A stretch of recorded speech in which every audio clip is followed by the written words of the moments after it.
No primeiro dia do ano, os cubanos comemoraram os 30 anos de sua revolução. Em 1958, um grupo de 80 jovens atravessa o mar que separa Miami de Cuba num precário barco.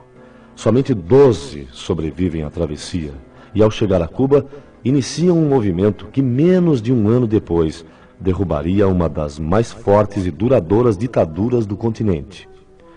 A historiadora Zilda Grisoli Iocoi, do Departamento de História da USP, conta como foi que isso aconteceu. No dia 1º de janeiro de 1959, Fidel Castro e seus companheiros tomavam o poder em Cuba. O que a gente gostaria de saber da senhora, professora, é o seguinte: que acontecimentos antecederam essa data, ou seja, essa tomada efetiva de poder por Fidel e seus companheiros na ilha de Cuba? Bem, 1º de janeiro de 59 já é quase que o fecho de um processo que não pode ser visto em 1º de janeiro, que tem que ser pensado muito mais amplamente, de uma proposta que é uma proposta de caráter nacionalista, não socialista, né, de libertação de Cuba, de uma ação de dominação muito efetiva. 70% da produção cubana estava em mãos diretas de companhias norte-americanas. Praticamente todo o sistema urbano estava organizado com grupos econômicos norte-americanos. Todo o parque de diversões, todo o sistema de diversões era americano, então os cassinos, os prostíbulos, um controle do sistema bancário e financeiro de mais de 80%, e toda uma expropriação dos recursos minerais, da produção açucareira, que saía direto, sem nenhum controle governamental, para os cofres norte-americanos. Isto quer dizer que praticamente 90% da população cubana era população camponesa, vivia na mais absoluta miséria. 80% das crianças não tinham escolas, o sistema de saúde era todinho deficitário e vinculado às grandes companhias americanas, tudo isso articulado com uma grande parcela dos militares cubanos, dirigidos pelo Fulgêncio Batista. Fulgêncio era um sargento, né? E num prazo de praticamente 2 anos ele se transforma num coronel conhecido, titulado e apoiado pelo governo americano, com 2 objetivos. De um lado, garantir que a iniciativa privada americana se efetivasse e continuasse dominando a ilha, e, por outro lado, combatendo com rigor os movimentos de insubordinação, especialmente os movimentos ligados ao Partido Comunista Cubano e aos movimentos de juventude, que, em parte, eram comunistas e, em parte, ligados mesmo ao liberalismo nacionalista dos anos 30, que é bastante efetivo. E, professora Zilda, o que me chamou a atenção disso que você contou para a gente, foram 2 aspectos.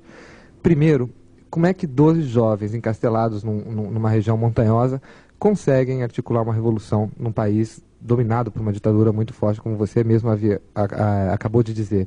E, por outro lado, o que mais me chamou a atenção é que você disse que a revolução não foi socialista no primeiro momento. Quer dizer, então, são essas 2 perguntas. Como é que você conseguiu efetivamente se chegar ao poder, né, esses jovens revolucionários?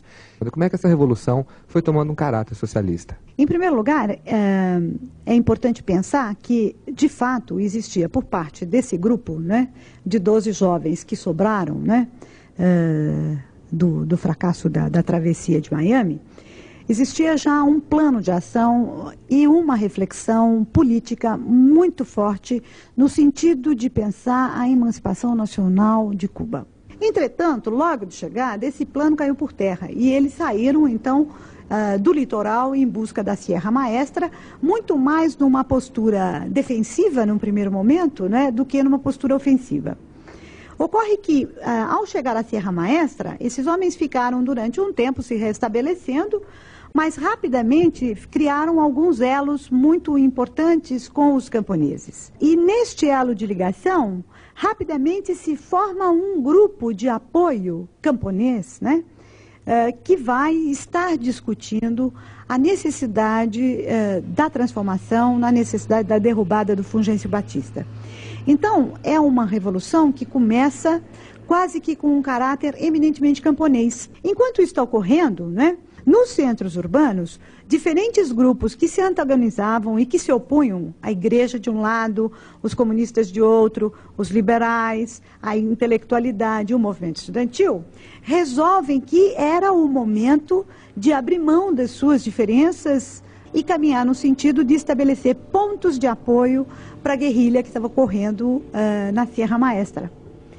E começa um processo urbano de guerrilha, né, com o objetivo de enfraquecer as bases do Fulgêncio Batista e atrair as forças da repressão sobre a própria guerrilha urbana, liberando um espaço de mobilização para os grupos camponeses liderados pelo Che e pelo Fidel nesse momento. Então, isso não existia um plano e uma estratégia anterior. O que congrega? Congrega a ideia de libertação nacional. Congrega a ideia de combate ao imperialismo. Então, pela primeira vez aparece com clareza na história de Cuba toda uma mobilização que tem como eixo o anti-imperialismo. Ocorre que, com a tomada do poder em 59, algumas medidas, né, que aparentemente eram medidas mais emergenciais e de caráter mais aparente, elas vão se transformar, dadas as condições de vida da população, em reformas muito radicais. Um lado, a reforma agrária, e de outro lado, a reforma urbana. Ocorre que, nesse momento, há toda uma ação que se faz fora de Cuba, né? Pelos que fugiram, pelos que foram expulsos, pelos americanos, que estavam absolutamente descontentes, no sentido de criar um sistema militarizado para derrubar o governo do Fidel nesse momento. As tropas americanas tentam invadir Cuba e é nesse sentido que Cuba vai buscar um apoio, né, internacional, e esse apoio internacional vai se dar em 61, quando a União Soviética manda os mísseis, que vai dar todo um conflito aí nos anos 60. Mas até esse momento não há uma vinculação ainda de Cuba estreita, né, com um governo de caráter socialista, né, e não há também internamente ainda uma postura socialista. Cuba faz uma simbiose na América Latina de, ao lado de uma postura nacional emancipacionista, né, começar a criar algumas bases de organização estatal e coletiva do trabalho que vai levar ao longo do tempo a uma organização socialista da produção e da distribuição da riqueza.